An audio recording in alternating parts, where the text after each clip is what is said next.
Señor alcalde, señores concejales, especialmente Ana María Quesada, regidora de Cultura, que tanto nos ha ayudado.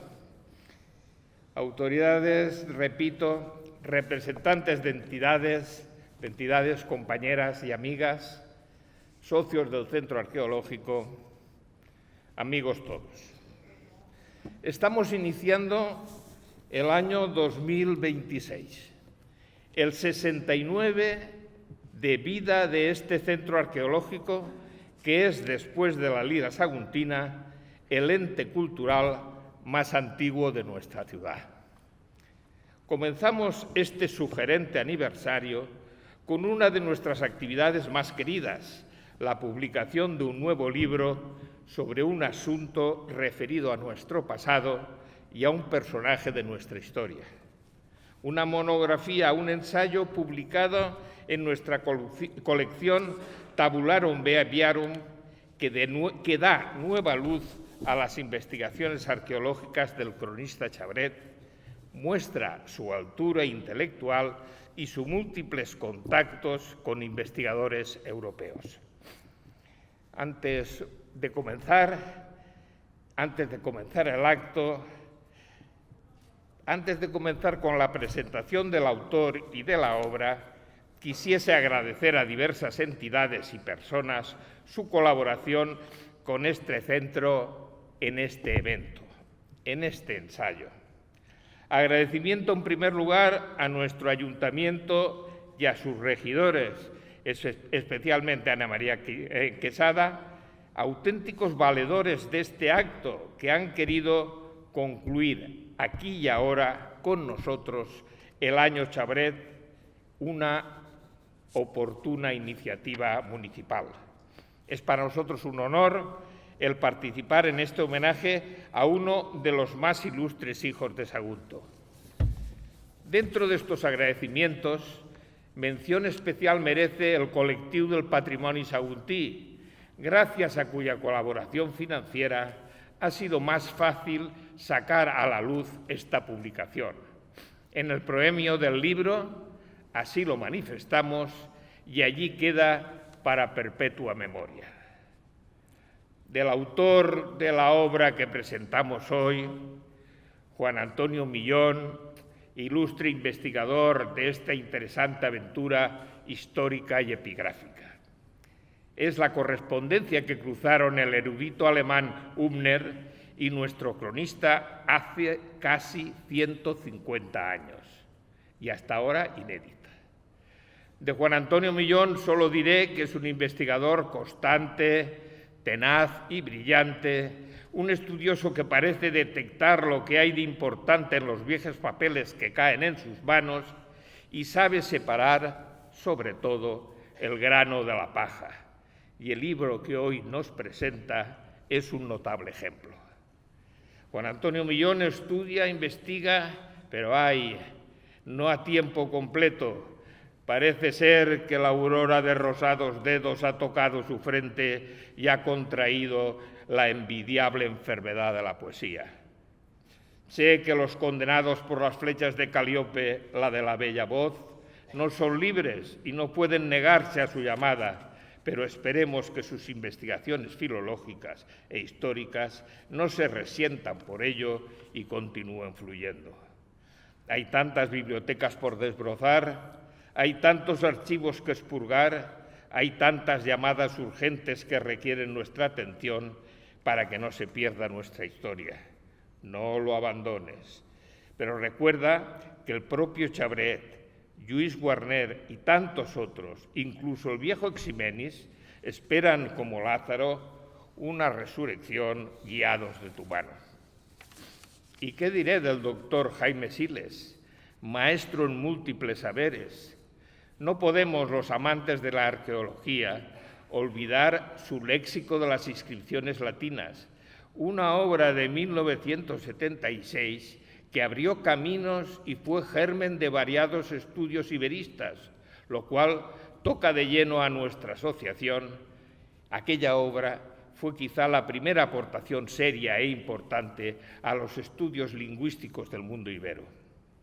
Este reconocimiento a sus aportaciones filológicas no es óbice para que ya desde entonces nos deslumbrase con su poesía madura y luminosa, ya desde sus inicios como génesis de luz. El trío camerata de la Lira Saguntina también ha querido unirse a esta celebración con la interpretación de una de las composiciones musicales de Chabret, Paseo por el Castillo de Sagunto. Sí, aunque parezca mentira, Chabret también fue músico, y músico notable. Es increíble que aquellos viejos ilustrados, sin ordenadores, ni móviles, sin teléfonos ni máquinas de escribir, pudiesen hacer tantas cosas diferentes y todas bien hechas. ¿Cómo les cundía la vida a los antiguos? Puede que no estuviesen tan dispersos como nosotros, puede que estuviesen más atentos a las voces interiores que a los múltiples estímulos que hoy nos confunden y nos embotan. Para mí, negado en materia musical, siempre es un milagro el comprobar cómo se puede pasar de las musas al pentagrama los sonidos del mundo, sonidos secretos que, si además son bellos y armónicos, el milagro resulta maravilla. El Centro Arqueológico Saguntino espera continuar este año con varias actividades que consideramos un deber social realizar. Las conferencias, los viajes, las salidas, los estudios, las tertulias, la vigilancia y el control de nuestro extenso y maltrecho patrimonio. Ponía maltratado, lo he cambiado por maltrecho. Queremos continuar siendo conciencia crítica, educada y constante de las autoridades. Queremos sugerir sin descanso, incitar, promover, aplaudir los avances, recordar los proyectos olvidados. Queremos continuar siendo un banco de ideas, un refugio de ilusiones sobre nuestro patrimonio y su futuro. Esperamos que nuevas generaciones de amantes de esta tierra y en especial de jóvenes jubilados con un futuro inquieto, se adhieran al centro arqueológico e insuflen nuevo viento a sus velas. Quienes tenemos, como dice Raimon, el futuro a la espalda, oteamos un futuro que puede ser extraordinario si nos ponemos todos a la labor. Por supuesto, tenemos en proyecto varias nuevas monografías sobre Sagunto, monografías de todos los palos y de todos los colores, para que cada vez sepamos más y valoremos más nuestra historia y a nuestras gentes. Cuando termine este acto, se procederá, algunos ya han empezado, a la distribución de libros entre los socios. También habrán hojas de inscripción para quienes deseen inscribirse en el Centro Arqueológico y todavía no lo hayan hecho. Una vez más, esta tarde y aquí, ponemos a vuestra disposición el resultado de una nueva aventura. ¡Ay, que me he perdido!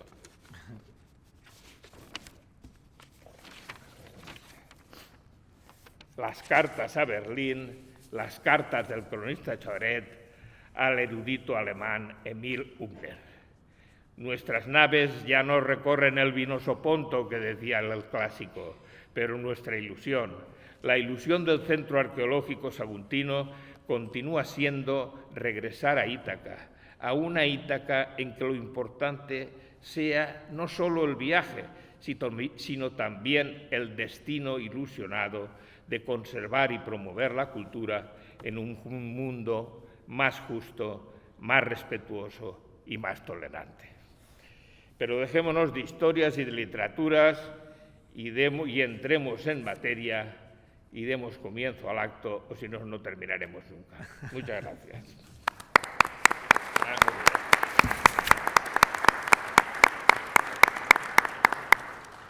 Nos va a dirigir unas palabras el representante del musical en cuya casa estamos. Gracias, Abate. Buenas noches. En primer lugar, lamentar por circunstancias personales y profesionales que no esté aquí el presidente de la Junta Directiva, José Mario Tarazona. Pero me ha expresado también con mucha claridad que debería insistir en un par de ideas. Una de ellas, el año Chabret es el fruto de la colaboración de diversas entidades públicas y privadas, con el respaldo, evidentemente, del Centro Arqueológico y, por supuesto, del Ayuntamiento de Sagunto, que tanto ha apoyado estas actividades.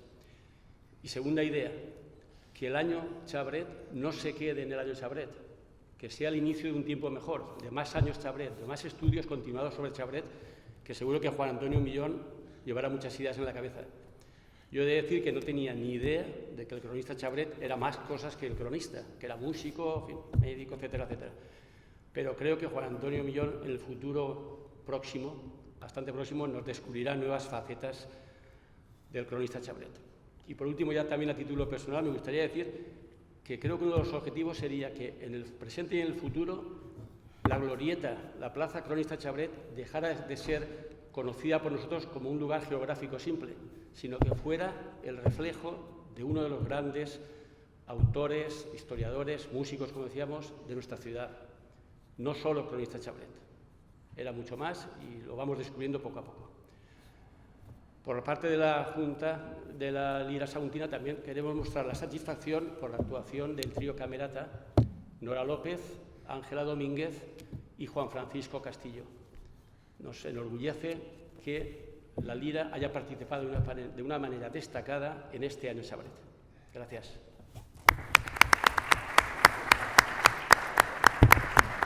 Nuestra suprema autoridad y alcalde de Sagunto nos dirigirà unes palabras.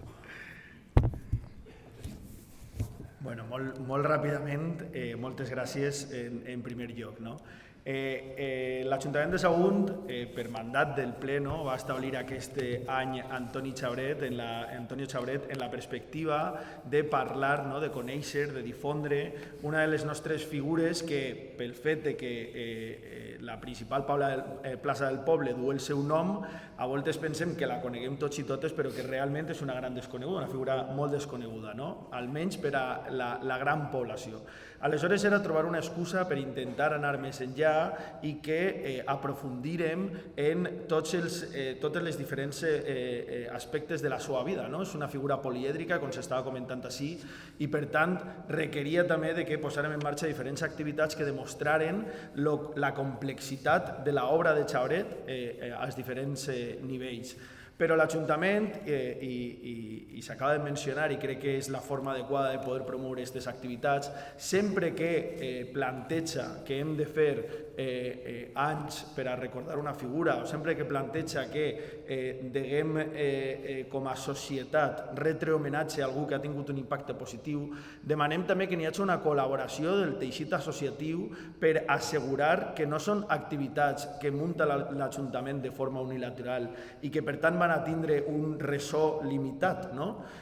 Demanem col·laboració a les diferents entitats culturals i associatives per assegurar-nos, en primer lloc, que evidentment, si l'Ajuntament pren la iniciativa en algun àmbit, que arribi més enllà i que realment la ciutadania pugui aprofitar-ho, però també per a que les pròpies entitats i associacions ens comuniquen per a on voldrien que anara, en aquest cas, este any Chabret. Com que Chabret era una figura polièdrica, este acte, que és acte de cloenda damunt, té també aquesta característica polièdrica. Contem, per suposat, en Juan Antonio Millón i en Jaime Siles, que són dos figures respectades per poder també aprofundir en tota aquesta part d'història i particularment en aquestes cartes a Berlín.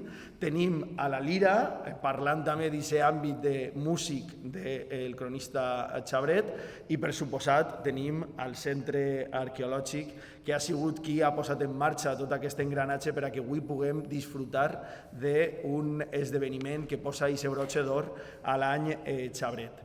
Dir molt breument que, evidentment, jo crec que com a ciutat hem d'agrair a aquestes figures que hem tingut i que han tingut aquest impacte positiu al nostre passat, però també han de ser figures de present i de futur.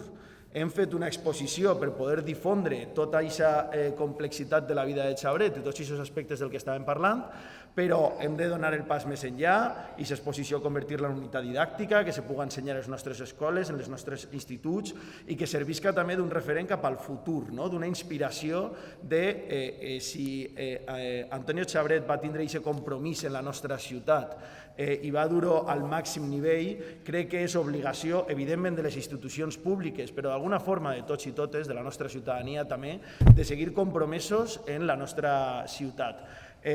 Parlaria molt bé, no? Que aquesta inspiració ens guiara.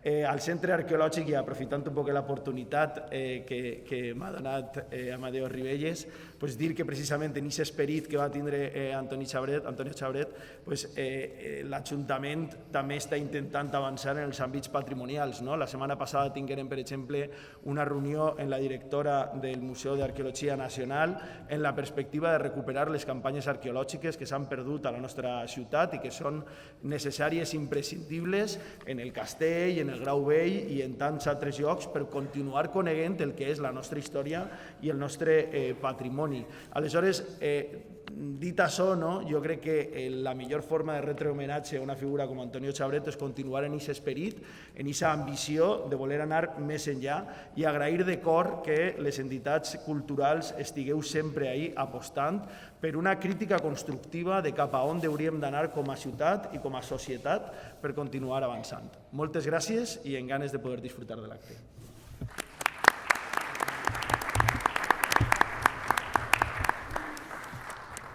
Bueno, pues ahora comienza el acto. Juan Antonio Millón nos expondrá el tema musical y quiénes son los que van y qué van a interpretar ahora mismo. Bueno, bienvenido a todos, gracias por la asistencia. Pues pasamos a comenzar el acto, la parte musical. Contamos con los músicos Ángela Domínguez Zarzo al violonchelo, Nora Pérez Gómez al violín y Juan Francisco Castillo Monreal al piano. Cuando queráis.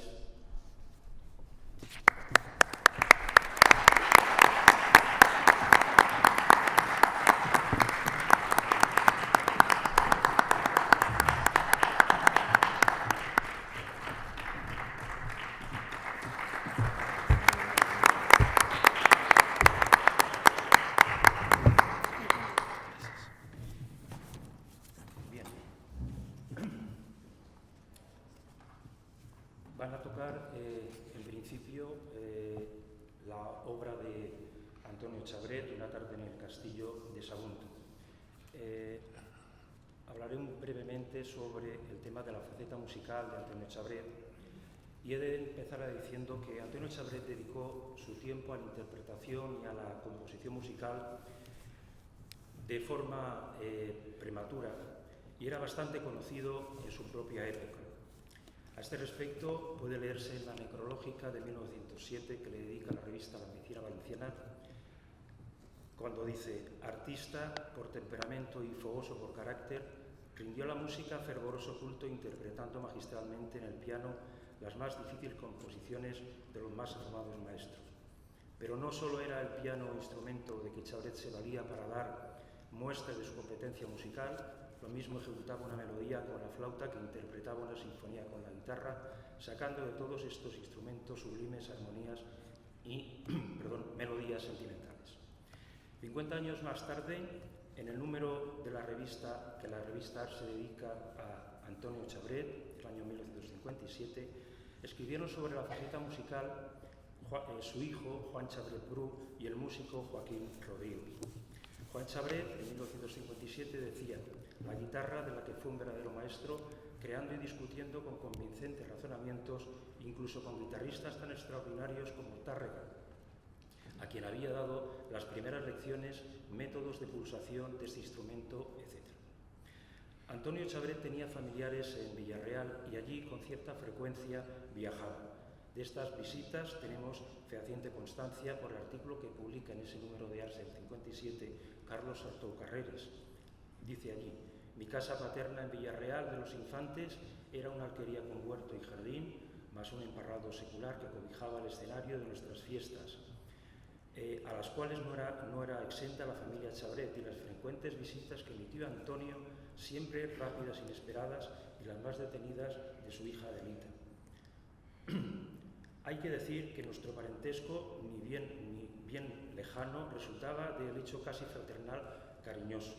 Las visitas de mi inolvidable tío arqueólogo, historiador, músico, poeta, además de médico, eran casi siempre para gratas charlas de nuestras comunes aficiones anterichas. Bien, contamos por el momento con las siguientes obras musicales, algunas incompletas, de Antonio Chabret.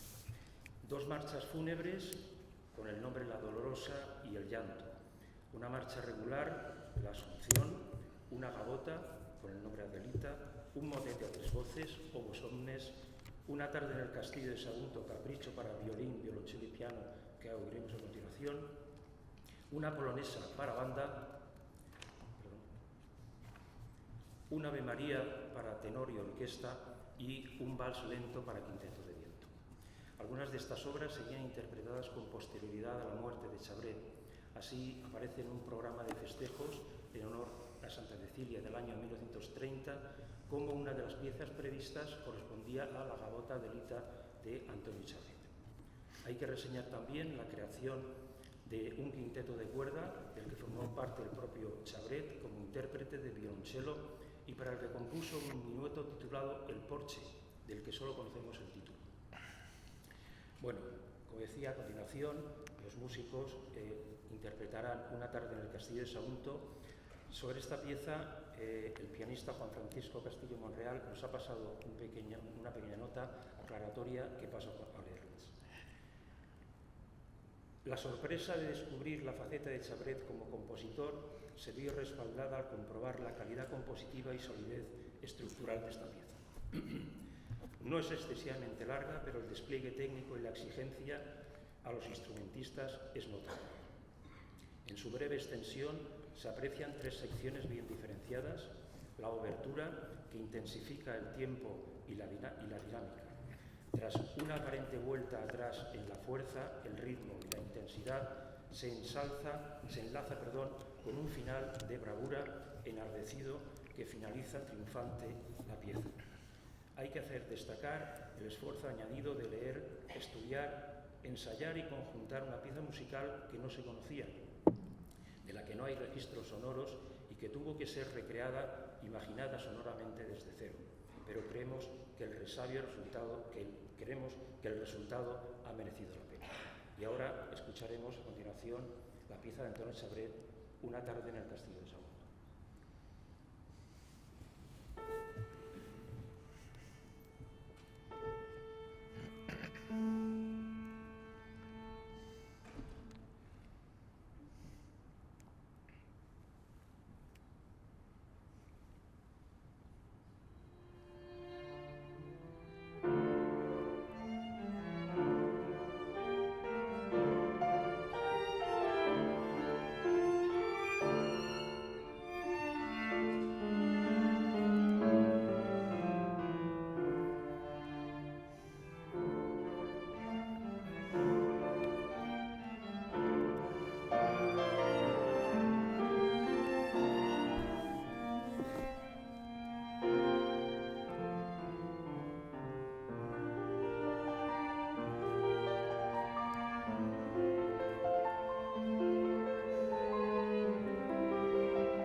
¿Tocan la segunda ya o qué?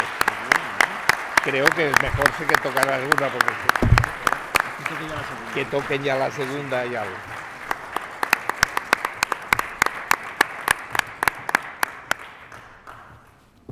Bueno, después de esta fuerza con que ha acabado esta Ponte esta obra, el micrófono. perdón, el trío pasará a la segunda, perdón, a ejecutar la segunda obra, que es Canon a dos voces de Teodoro Dubois, y les paso la nota que Juan Francisco nos ha pasado. Teodoro Dubois fue profesor de composición en el Conservatorio de París y organista en varias iglesias de dicha ciudad. Nacido en 1837, es contemporáneo, por tanto, de Chabret, lo cual se evidencia en las características similares de estilo musical de ambos, aunque la pieza elegida es de diferente textura musical. El canon es una forma de composición en la que una voz es doblada, en este caso el violonchelo dobla al violín, pero con un artificio compositivo que consiste en repetir la misma melodía un compás por detrás del instrumento que la ha comenzado. El efecto resultante es un eco que se superpone a la primera voz. Dubois en esta pieza otorga al piano el papel de apoyo y refuerzo de ambas voces.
Muchas gracias. Ahora vamos a hablar ya del libro. El señor Millón nos presentará al conferenciante.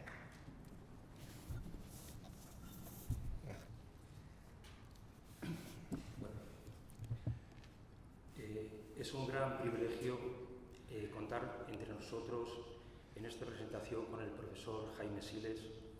Para quien no lo conozca, daré solamente unos datos fundamentales que pueden ofrecer una visión cabal de su figura y de su obra. Jaime Siles es catedrático emérito de Filología Latina en el Departamento de Filología Clásica de la Facultad de Filología de la Universidad de Valencia. Formado en la Universidad de Salamanca, donde obtiene la licenciatura y más tarde el doctorado con premio extraordinario en el 76. Amplía su formación filológica en las universidades alemanas de Tubinga y Colonia, en la primera para la realización del doctorado bajo la dirección del profesor Antonio Tobar y en la segunda para la edición de los Monumenta Linguarum Hispanicarum, preparada por el profesor Jürgen Untermann. Ha ejercido su profesorado, su docencia, en un gran número de universidades de Europa y América. Sería prolijo enumerar todas. Además de ejercer otras responsabilidades en la gestión cultural y académica en diversos organismos como el Instituto Español de Cultura en Viena, la Sociedad Española de Estudios Clásicos, el Departamento de Filología Clásica de la Universidad, etc. Y tiene un gran número de distinciones y condecoraciones, entre ellas la de doctor honoris causa por la Universidad de Clermont-Ferrand. Es autor de un gran número de libros y artículos en revistas científicas que se agrupan en torno a los 5 ámbitos que han sido frecuentados por su investigación: lenguas y escrituras prelatinas en la península ibérica, filología clásica, literatura española hispanoamericana, arte y teoría y práctica de la traducción. Precisamente es en el primer ámbito donde encontramos un artículo en el que aparece Sagunto, léxico de las inscripciones ibéricas en Sagunto, publicado en el 77 en la revista Sagunto. Y también sobre el tema del que trata el libro que presentamos, las inscripciones latinas encontradas por Chabret en Sagunto y en sus alrededores, ha dedicado el profesor Siles una amplia investigación. A sus tareas docentes, a sus investigaciones y a su magisterio en distintas instituciones hay que sumar una faceta que no solo es ancilar, sino que constituye una viga maestra de su obra y de su vida. Me refiero a la poesía. Yo, de hecho, lo conocí por sus libros poéticos y por su labor de crítica poética, y aquí en Sagunto, en la revista Valorio, que se editaba, salió publicada una larga entrevista cuya presentación aquí en Sagunto, en la Casa de Cultura Capella Pallares, asistió, y colaboró también con un poema en la revista literaria del Centre d'Estudis Els Plecs de l'Udiva. También quiero recordar que participó en Sagunto en uno de los actos de los llamados Divendres de Poesía, donde fue presentado por la doctora Angelina Rodríguez Cuadros. Ha publicado más de 50 libros de poesía, incluyendo antologías y recopilaciones, desde el primero, Canon, publicado en Málaga en 1969, hasta el último que yo conozco, Desde el fondo del tiempo, en 2024. Su poesía ha obtenido el reconocimiento del público lector y de la crítica y ha obtenido un gran número de premios y reconocimientos, el último de los cuales fue, precisamente el año pasado, el Premio Internacional de Poesía Federico García Lorca. Como esta presentación tiene que ver con el latín, esas letras que Chabret encontraba grabadas en las piedras de nuestra ciudad y mandaba al sabio germano Emil Hübner para que las estudiara y las clasificara, quisiera terminar esta presentación de Jaime con unos fragmentos de un bellísimo poema suyo que se encuentra en quizá uno de sus mejores libros, que es Himnos tardíos. El poema se llama De Vita Filológica y dicen así algunos versos. Lo que debo al latín son muchas cosas. Para empezar, mi sensación de lengua, tan diferente a la ilusión del habla, y la idea de que todo lenguaje es, y es solo, un acto de pensar. Un pensamiento erguido sobre un sinfín de ejes, tan exacto como sus mecanismos, que construye, sobre sonidos puros, la arquitectura de una identidad. El latín es un agua profunda que que sostiene todas las superficies y que crea en los mapas la ilusión o certeza de que hay un punto exacto, o alguna idea firme, o una isla segura, o la existencia de un lugar más allá del lugar, que se hunde y flota al ritmo y al vaivén de las palabras y que reaparece cuantas veces perdemos de vista al horizonte, o el dolor nos borra de los ojos las figuras que forman la ficción o relato de nuestro recorrido y nos fija como un punto de amarre a una playa lejana que se mueve como la luz dentro de la memoria entre el latido regular de un péndulo y la átona música de una muerte perfecta cuyas aguas sonarán siempre al mismo compás. Bueno, cuando quieras.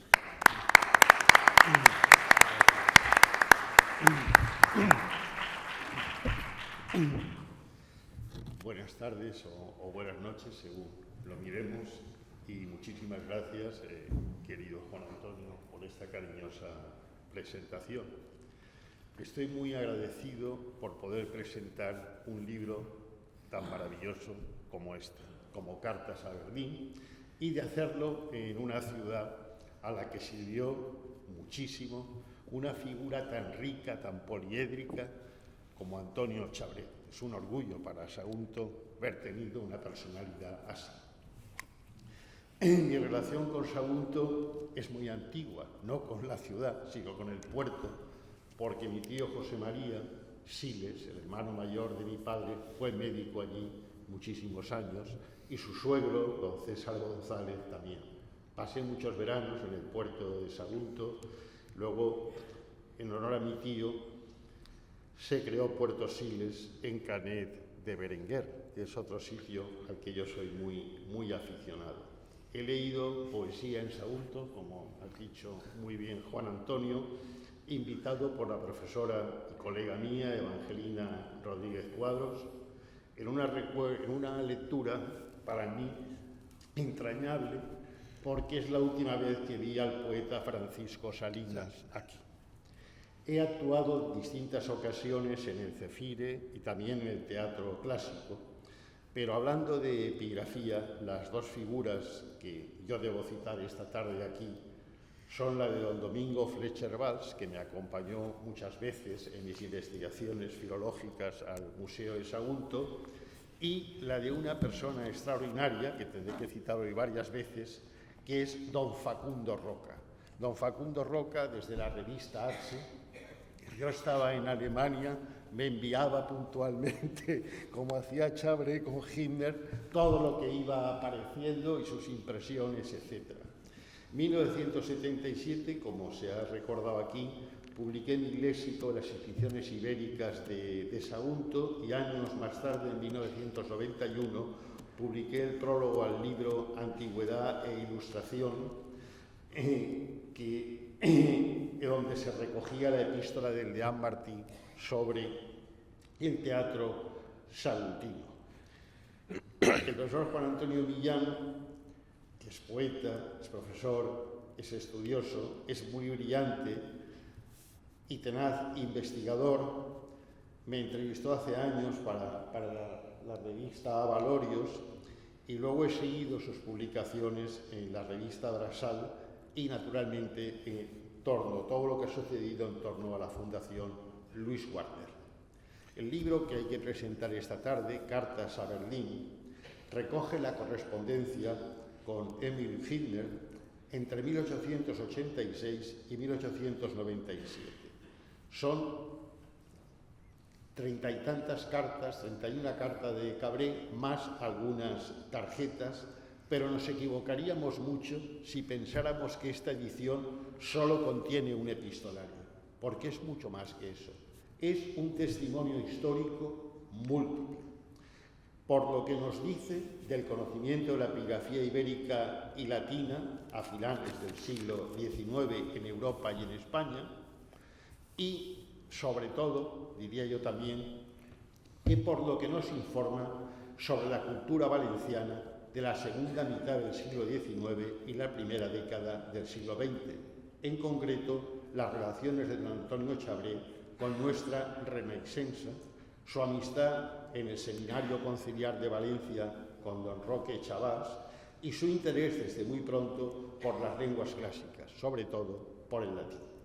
Y ya en la introducción, completísima, describe esta etapa de la formación de Chabré, sin la cual no podría explicarse su posterior interés por y su atención a la epigrafía y la arqueología salútica. A punto de terminar sus estudios de medicina, Chabré ya se inscribe como uno de los primeros socios de la Real Sociedad Económica de Amigos del País.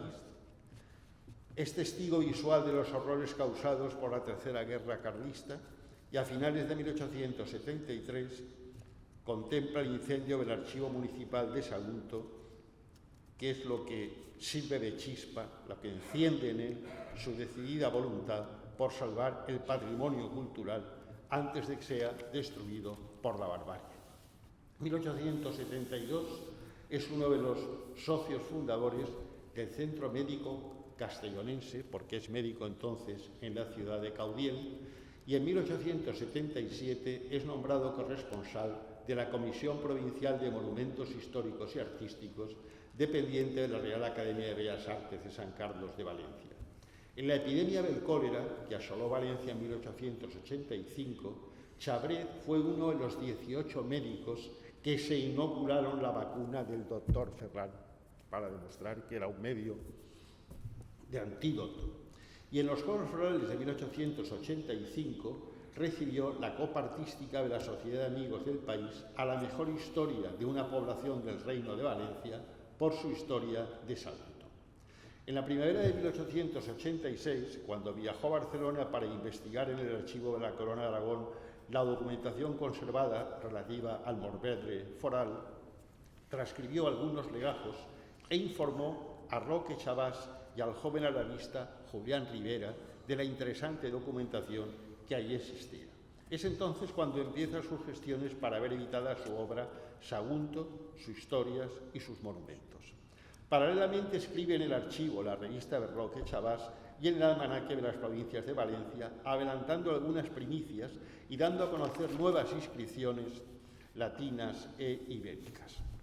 En 1888 es elegido miembro correspondiente de la Real Academia de la Historia y ese mismo año interviene en el homenaje a Romeu, junto con Blasco Ibáñez, Félix Pizcueta, Morote, Arnau y Moncho, y los poetas Constantí Llombart, Roig y Brugada, siendo nombrado cronista de la ciudad de Sagunto. Se escribe con Jacinto Verdaguer, sirve de guía a Benedetto Croce y a Santiago Rusiñol en sus visitas a Sagunto, estrenándose con este motivo la zarzuela de Chabré titulada El Fantasma, con música, libreto es de Chabré y la música de Antonio Palanca. Sobre la faceta musical de Antonio Chabré, que acabamos de escuchar, Juan Antonio Millán nos dice que Chabré fue el primer maestro de Francisco Tárrega, da cuenta de las 9 partituras que conforman su producción musical y recuerda que en 1957 la revista Arse publicó un número extraordinario conmemorando el 50enario de su muerte, en el que destaca una colaboración de don Joaquín Rodrigo. Hecho mención antes a su relación con la Renaixença valenciana, del que es testimonio su poema Sagunt, cant a ma pàtria, publicado en 1903, y el mismo año en que viaja a Valencia don Marcelino Menéndez Pelayo, cuya presencia fue determinante para que se creara la Sociedad de Bibliófilos Valencianos, que solo editó una obra, Las Comedias de Timoneda, en la edición de don Marcelino. Villón relata este viaje y el que desde Valencia, acompañado por Serreno Morales y otras personalidades intelectuales de la época, hizo don Marcelino Menéndez y Pelayo a Sagunto, y de lo que se da noticia en las provincias. También se detiene en la faceta cívica de Chabré. Yo creo que esto es una cosa también muy importante, porque no es un hombre en una torre de marfil, ni mucho menos Chabré, es un hombre con un compromiso cívico importante, como vicepresidente de la Junta para la construcción del pantano de Azuévar. Esto lo demuestra claramente la relación con el ministro Eduardo Gasset, y su poema En lo convent de Sant Espírit, así como su artículo Jaume Roig como médico, en su libro Espill o Libre, libro de las mujeres, en la edición de Roque Chabás, así como el estudio Vías Romanas de la provincia de Castellón de la Plana, que ha permanecido inédito hasta 1977, pero que ha sido muy bien valorado por el arqueólogo Ferran Arasa. Da también detallada noticia de sus enfermedades y sobre todo de su muerte, y reúne toda la bibliografía de Chabré entre 1885 y 1907. Me ha llamado la atención un hecho que se lo comentaba antes a Jan, que el médico que lo atiende es el sobrino, que es médico también, el sobrino de Roque Chabás, pero es el padre, este sobrino que atiende a Chabré, que es sobrino carnal de Roque Chabás, es el padre del poeta y novelista Juan Chabás, de la generación del 27, que es una personalidad realmente muy importante, que aparece en la foto de la generación del 27 y que era un hombre muy guapo, era buen filólogo, que era alumno de don Marcelino y sobre todo de don Ramón Menéndez Pidal, trabajó en el Centro de Estudios Históricos y, entre esa belleza que lo adornaba, tuvo el éxito de ser amante de la amante del rey.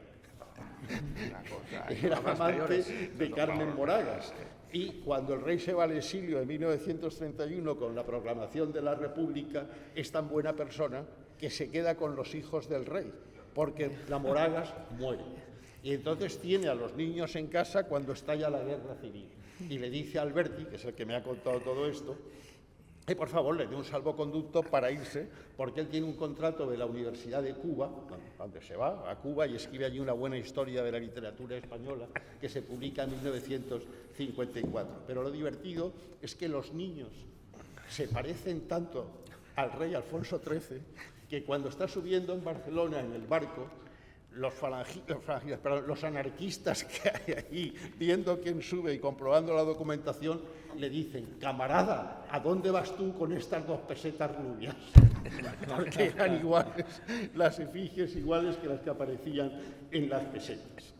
Bueno, da también muy cuidadoso detalle, además de la bibliografía, de los 6 estudios que el propio Millán ha dedicado antes, y como preparación de este libro, a la obra dispersa, el epistolario, a la bibliofilia y la biografía de don Antonio Chabré, pasando a hacer también un inventario de sus relaciones epistolares con el jefe del archivo de la Corona de Aragón, Manuel de Bofarul, nada menos que 51 cartas, con Serrano Morales 4 cartas, con Cebrián Mezquida 1, con Jacinto Verdaguer otra, con Teodoro Llorente 2, con Julián Rivera 5, y sabemos, por noticia de su hijo Juan Chabret Bru, que hay otras cartas de los Benlloure, de Sorolla, del pintor Manuel Benedicto, de Santiago Rusiñol, de Sánchez Sivera, del padre Fullana, es decir, de gran parte de la intelectualidad valenciana de la época. Pero la parte del León, en este libro, le corresponde, como indica su título, al epistolario con Emil Himmler, que es lo que constituye en realidad el cuerpo y el centro del libro, siendo todo lo anterior un proemio de contextualización de esta obra. Las 32 cartas y 3 postales enviadas al epigrafista alemán y actualmente conservadas en la Staatsbibliothek de Berlín, escritas entre el 24 de septiembre de 1888 y el 7 de octubre de 1897, muestran el rigor, la atención, el cuidado y la formación epigráfica de la que hace gala don Antonio Chabré. A Emil Himmler le había encomendado Theodor Mommsen la edición del tomo 2 del Corpus Inscriptionum Latinarum, que corresponde a Portugal y España, y Himmler, con ese motivo, había realizado, ya a los 26 años, una serie de viajes por España y Portugal, visitando Sagunto 2 veces, una en 1860 y otra en 1886, y creando una amplia red de corresponsales que le iban dando cuenta de cada nueva inscripción que aparecía. Miñón destaca entre estos corresponsales las figuras de Antonio Delgado, de Aureliano Fernández Guerra, de Eduardo Saavedra, de Pascual de Gallangos, de Vicente Cardenera, de Joaquín Costa, de Eduardo de Hinojosa y José Ramón Mélida, por Madrid, pero en Málaga destaca a Manuel Rodríguez de Berlanga, los Loring, los hermanos Olivé, a Federico de Baraybar por Álava, y en Extremadura a Mario Rosso Beluna y el marqués de Montsalud, y en Valencia, además del propio Chabret, las figuras de Vicente Boix, Francisco Caballero, Martínez Alois, Luis Tramolleres y Roque Chavás, que es un compañero de generación total para Chabret. Y es interesante ver que en Granada, quienes son los corresponsales de Hitler para el Corpus son Manuel Gómez Moreno, padre e hijo. Imagínense ustedes lo que es recorrer la España de finales del siglo XIX, de la segunda mitad del siglo XIX, a caballo, en diligencia, por fondas, por pensiones, durmiendo casi en el campo y dibujando, porque no había fotografía todavía, dibujando y calcando cada una de las inscripciones que veía.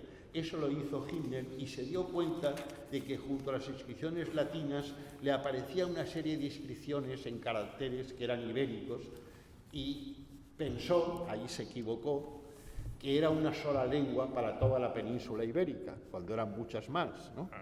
Y entonces recogió un tomo, aparte del corpus, recogió un tomo que era, él lo llamaba Monumenta Linguae Ibericae, que luego fue corregido por el maestro Jürgen Untermann, titulándolo Monumenta Linguarum Hispanicarum, para que se viera que no solo estaba el ibérico, sino el tartésico, el basturoturdetano, el aquitano, el celtibérico y el lusitano, entre otros, ¿no?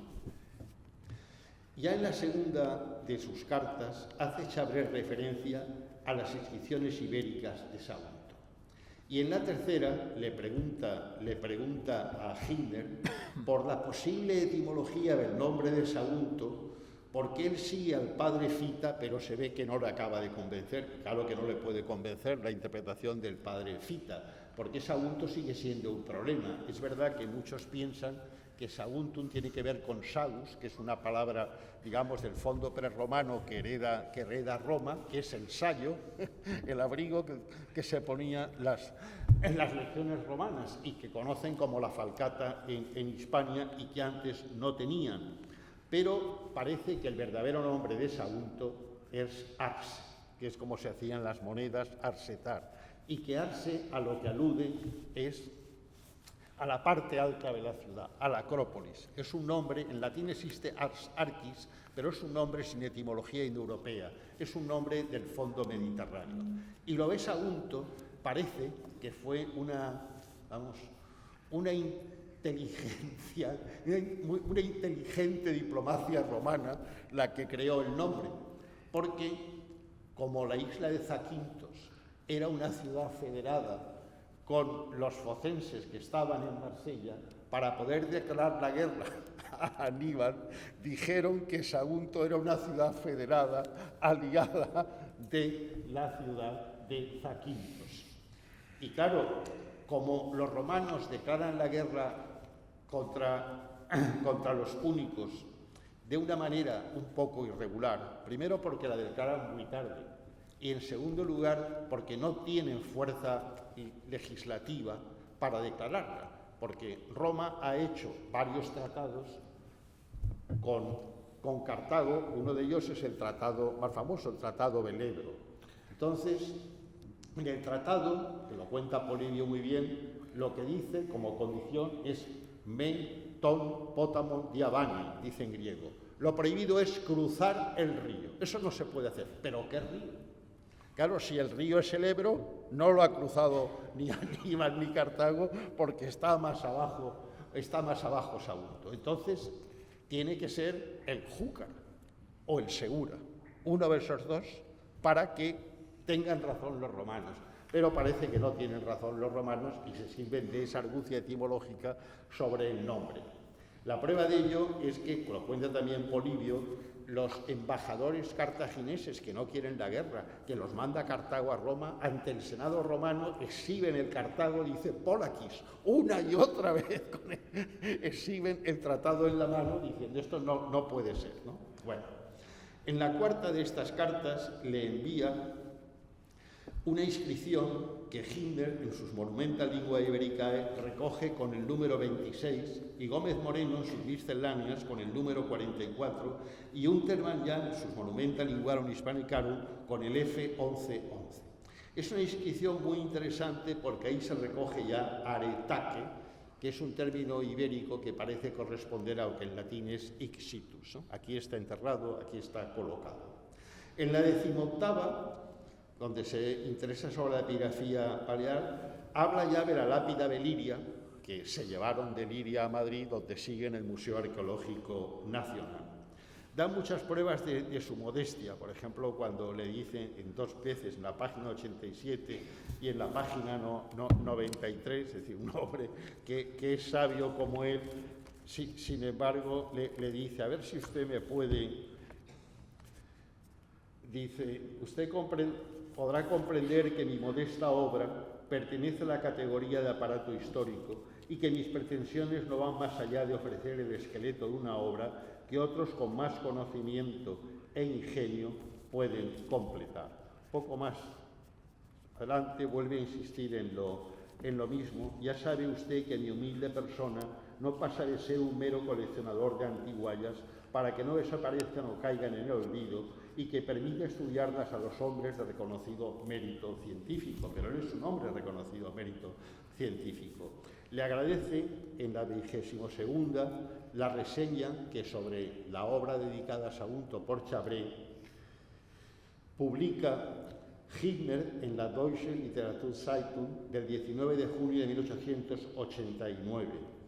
Y también le hace en otra referencia al estudio de William Barton Cunningham, que dio a conocer aquí Evangelina Rodríguez Cuadros.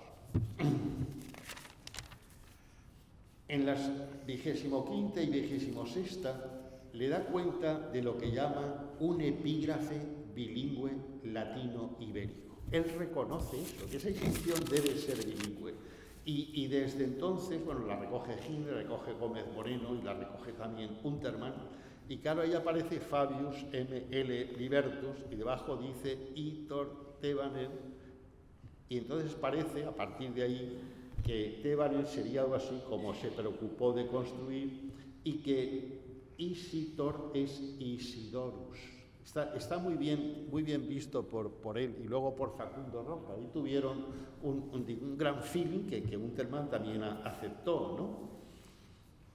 Luego se refiere en la 28ª a la geografía antigua de España, porque le pregunta por los intercabones y tal. Y es curioso porque, claro, mucho después Adolf Schurten hace la Iberische Landeskunde de España, que mi maestro Antonio Tobar continuó con 2 provincias que faltaban hasta que la muerte le impidió seguir. Y luego, en la página 122, cuando recoge 15 inscripciones de algunos objetos antiguos en la carta 32ª, hay una inscripción muy interesante porque se ve ahí el nombre de un celtíbero, de un Elaesus Coelonis, que es un astur que ha venido aquí a la península. En fin, yo creo que con estas cartas a Berlín lo que queda muy claro es el rigor y la formación intelectual que para su época tenía don Antonio Chabré, lo bien que conocía las técnicas de hacer cálculos, la transcripción epigráfica. Y para nosotros, aparte de todo lo que ha hecho por la epigrafía latina de la península ibérica, creo que como valencianos, pues es una figura que solo puede enorgullecernos, ¿no? Muchas gracias.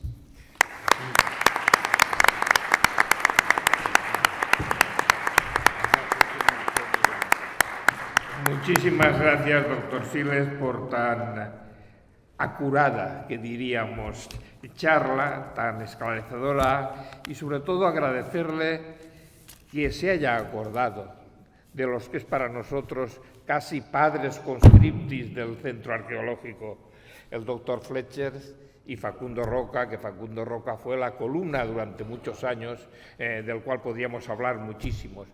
Un hombre casi ciego que con 90 años todavía sabía unir piedras dispersas.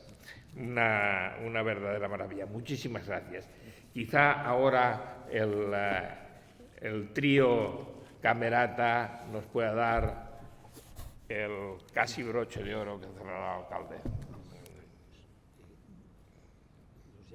¿Se nos ha escapado? No, están ahí, están ahí. Domingo Flechas que cargan el saludo. Que yo sabía no. Una roca sí, pero la plaza. Sí, Facundo la plaza. Facundo, un hombre sin estudio ninguno. Anda huevos. Sí, sin estudio ninguno. Bueno, siguiendo primo las hermanastro notas que mío. nos ha pasado Juan Francisco Castillo Monreal, la siguiente pieza que será con la que acabemos el acto es Vals en re mayor de la autora Teresa Carreño.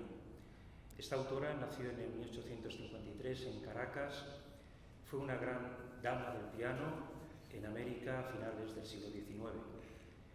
Fue una pianista de primerísima línea, aunque nunca hizo alarde gratuito de su virtuosismo, y en sus composiciones se decanta por crear una música de espíritu lírico y expresivo antes que arrollador y virtuosista.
Antes de que el señor alcalde cierre con broche de oro este acto, vamos al apartado publicitario.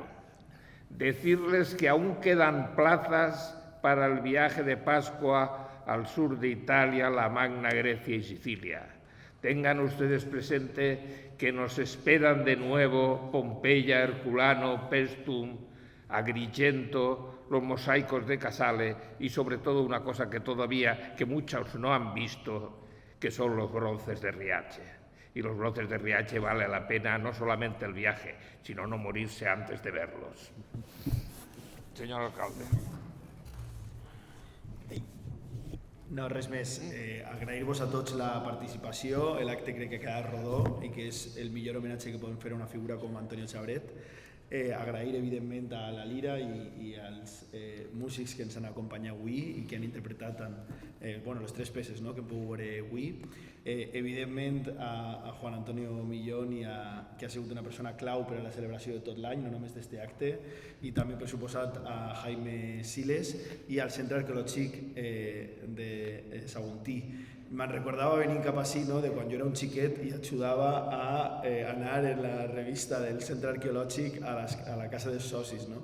I la veritat és que han passat moltes dècades, però el Centre Arqueològic continua ahí, sent un dinamitzador de la vida cultural d'este municipi i de la difusió de figures tan importants com la d'Antonio Chabret i del nostre passat, del nostre present i del que ha de ser també el nostre futur. Així que molt agraït de cor per aquest esdeveniment que crec que ha estat a l'alçada d'una figura com Antonio Chabret i en ganes de que continuem amb bones notícies per al nostre patrimoni, per a la nostra història i per a la nostra ciutat. Gràcies a tots i totes.